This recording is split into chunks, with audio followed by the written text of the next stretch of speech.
ವೀಕ್ಷಕರೇ, ನಿಮ್ಮೆಲ್ಲರಿಗೂ ಸ್ವಾಗತವನ್ನು ಮಾಡಿ. ಬಹುಶಃ ದತ್ತ ಜಯಂತಿ ನಾಳೆ ಇದೆ. ಸೊ ಆ ಹಿನ್ನೆಲೆಯಲ್ಲಿ ಚಿಕ್ಕಮಗಳೂರು ದತ್ತಪೀಠದಲ್ಲಿ ಬಹುದೊಡ್ಡ ಕಾರ್ಯಕ್ರಮಗಳು ನಡೀತಾ ಇದೆ. ಈ ಹಿನ್ನೆಲೆಯಲ್ಲಿ ರಾಜ್ಯದ ವಿಪಕ್ಷ ನಾಯಕ ಆರ್ ಅಶೋಕ್ ಅವರು ಕೂಡ ದತ್ತಮಾಲೆಯನ್ನು ಧಾರಣೆ ಮಾಡಿಕೊಂಡಿದ್ದಾರೆ. ಅದಾದಮೇಲೆ ಅವರು ಪತ್ರಿಕಾಗೋಷ್ಠಿಯಲ್ಲಿ ಮಾತನಾಡಿದ್ದಾರೆ. ಮಾಧ್ಯಮದವರ ಜೊತೆಗೆ ಭಾಳಷ್ಟು ವಿಷಯಗಳನ್ನು ಹಂಚಿಕೊಂಡಿದ್ದಾರೆ. ಇದು ಹಿಂದೂ ಪೀಠ, ದತ್ತಪೀಠ ಕಾಶಿಯಂತೆ ತಿರುಪತಿಯಂತೆ ಬಹುದೊಡ್ಡ ಖ್ಯಾತಿಯನ್ನು ಪಡಿಬೇಕು.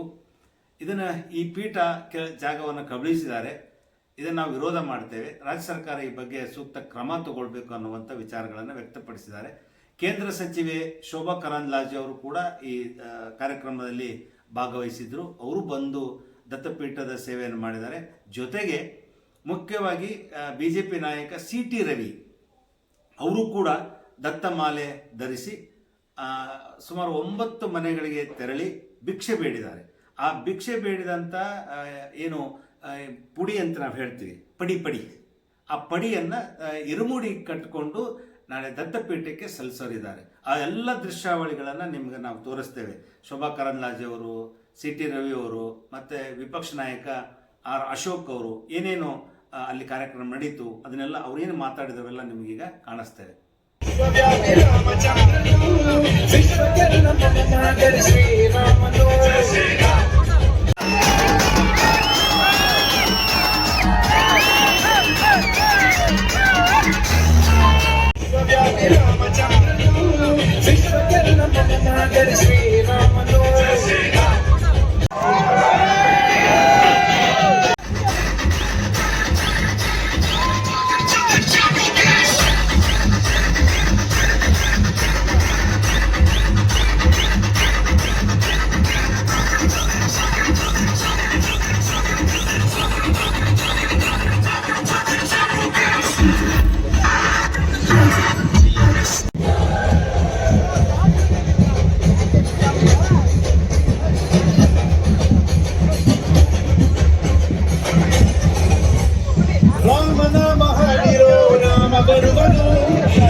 ಅನಸೂಯ ಸುತನೆ ದಿಗಂಬರ ಆಪದ್ ಬಾಂಧವ ದಿಗಂಬರ ಆಪದ್ ಬಾಂಧವ ದಿಗಂಬರ ಇವತ್ತು ಶೋಭಾಯಾತ್ರೆ, ನಾಳೆ ದಸರೆ.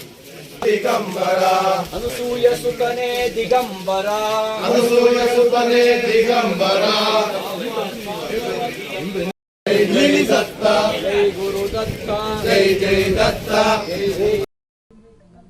ದತ್ತಮಾಲೆಯನ್ನು ಸ್ವೀಕಾರ ಮಾಡಿದ್ದೀನಿ, ಹಾಕಿದ್ದೀನಿ. ಇವತ್ತು 24 ಗಂಟೆಗಳ ಕಾಲ ಏನು ಪಾಲನೆ ಮಾಡಬೇಕಾಗಿದೆ.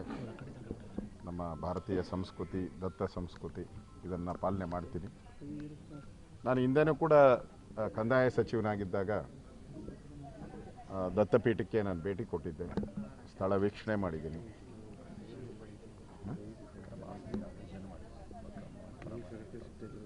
ನಾನು ಹೋದಾಗ ಅಲ್ಲಿ ನಾನು ಕಣ್ಣಾರೆ ಕಂಡಿರುವಂಥದ್ದು ಆ್ಯಸ್ ಎ ರೆವಿನ್ಯೂ ಮಿನಿಸ್ಟರ್ ಅದು ದತ್ತಪೀಠ ಅನ್ನೋ ಕುರುಹುಗಳು ಸ್ಪಷ್ಟವಾಗಿದೆ. ಒಂದು ರೀತಿ ಆಕ್ರಮಣಕಾರಿ ಭಾವನೆಗಳನ್ನು ಇವತ್ತು ನಾವು ನೋಡ್ತಾ ಇದ್ದೀರಿ. ಶ್ರೀರಂಗಪಟ್ಟಣ ನೋಡ್ತಾ ಇದ್ದೀರಿ, ಅಯೋಧ್ಯೆ ನೋಡಿದ್ದೀರಿ ಆಲ್ರೆಡಿ, ಮತ್ತು ನಮ್ಮ ಮಥುರಾ, ಕಾಶಿ ಇವೆಲ್ಲನೂ ಕೂಡ ನಮ್ಮ ಕಣ್ಮುಂದೆನೇ ಇದೆ. ದತ್ತಪೀಠನೂ ಕೂಡ ಅದೇ ರೀತಿಯಾದಂಥ ಒಂದು ಪೂಜ್ಯ ಭಾವನೆ ಇರತಕ್ಕಂಥ ಒಂದು ಪೀಠ, ಶ್ರದ್ಧಾ ಪೀಠ. ಸೊ ಹಿಂದೆನೂ ಕೂಡ ನಮ್ಮ ಸರ್ಕಾರ ಇದ್ದಾಗ ಅಲ್ಲಿ ಪೂಜೆ, ಅರ್ಚಕರ ನೇಮಕ, ಈ ಥರದ್ದೆಲ್ಲ ವಿಚಾರದ ಬಗ್ಗೆ ಸ್ಪಷ್ಟವಾದಂಥ ನಿಲುವುಗಳನ್ನು ತೆಗೆದುಕೊಂಡು ಅದೊಂದು ಧಾರ್ಮಿಕವಾದಂಥ ಸ್ಥಳ ಆಗಬೇಕು.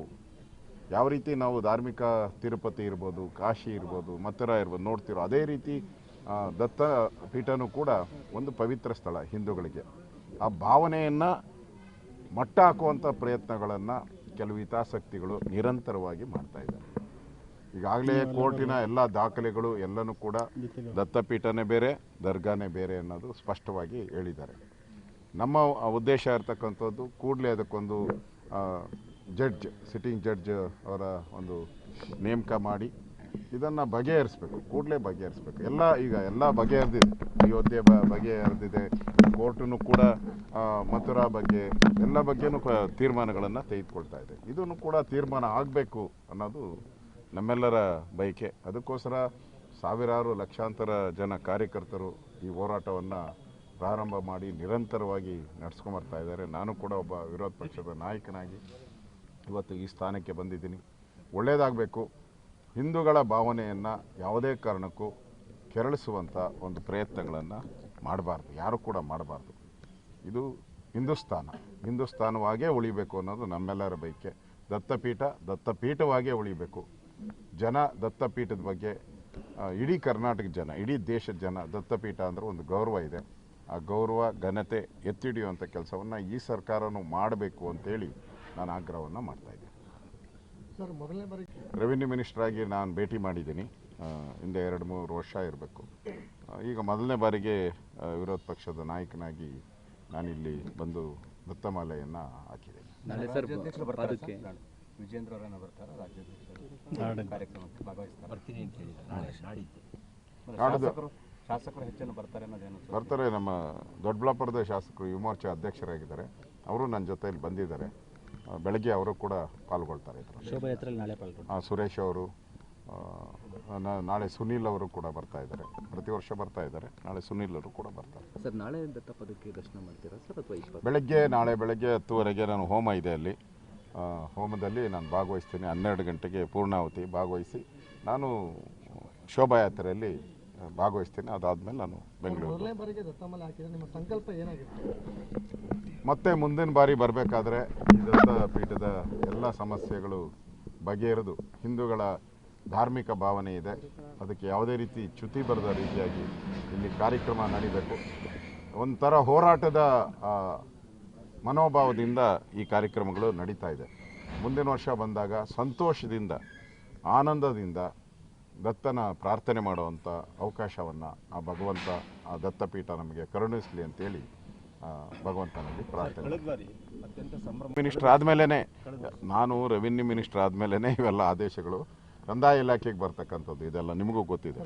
ಅದಾದಮೇಲೆ ದತ್ತಪೀಠ ಹಿಂದೂ ಪೀಠ ಆಗಬೇಕು ಅನ್ನೋ ಹೋರಾಟ ಆಗ್ತಾ ಇದೆ.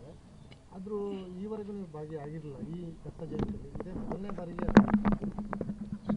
ನಾನು ಹಿಂದೆ ಕಂದಾಯ ಸಚಿವನಾಗಿ ನನ್ನ ಡ್ಯೂಟಿ ಏನಿತ್ತು, ಸನ್ಮಾನ್ಯ CT ರವಿ ಅವರು, ನಮ್ಮೆಲ್ಲ ಶಾಸಕರು ಇದಕ್ಕೆ ಆದೇಶಗಳನ್ನು ಮಾಡುವಂಥ ಸಂದರ್ಭದಲ್ಲಿ ನಾನು ಆದೇಶದ ಸ್ಥಾನದಲ್ಲಿ ನಾನು ಕೂತಿದ್ದೆ. ಆಗ ದತ್ತಪೀಠಕ್ಕೂ ನಾನು ಬಂದಿದ್ದೀನಿ. ದತ್ತಪೀಠ ಬಂದು ಅಲ್ಲಿ ಪೂಜೆನೂ ಕೂಡ ಮಾಡ್ಕೊಂಡು ಹೋಗಿದ್ದೀನಿ. ಮಾಲೆ ಹಾಕುವಂಥದ್ದು ಮೊದಲ ಬಾರಿ ಮಾಲೆ ಹಾಕ್ತಾರೆ.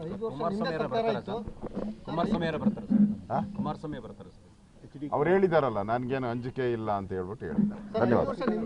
ವೀಕ್ಷಕರೇ, ನೋಡಿದ್ರಲ್ಲ, ಎಲ್ಲ ವಿಚಾರಗಳನ್ನು ದತ್ತಪೀಠದಲ್ಲಿ ಹಂಚಿಕೊಂಡಿದ್ದಾರೆ ಆರ್ ಅಶೋಕ್ ಅವರು. ಜೊತೆಗೆ ಶೋಭಾ ಕರಂದ್ಲಾಜರು ಕೂಡ ಬಹಳಷ್ಟು ಖುಷಿಯಿಂದ ಭಾಗವಹಿಸಿದರು. CT ರವಿ ಅವರು ಭಿಕ್ಷೆ ಬೇಡಿದರು. ಆ ಪಡಿಯನ್ನು ನಾಳೆ ಇರುಮುಡಿ ಕಟ್ಕೊಂಡು ದತ್ತಪೀಠಕ್ಕೆ ಸಲ್ಲಿಸ್ತಾರೆ.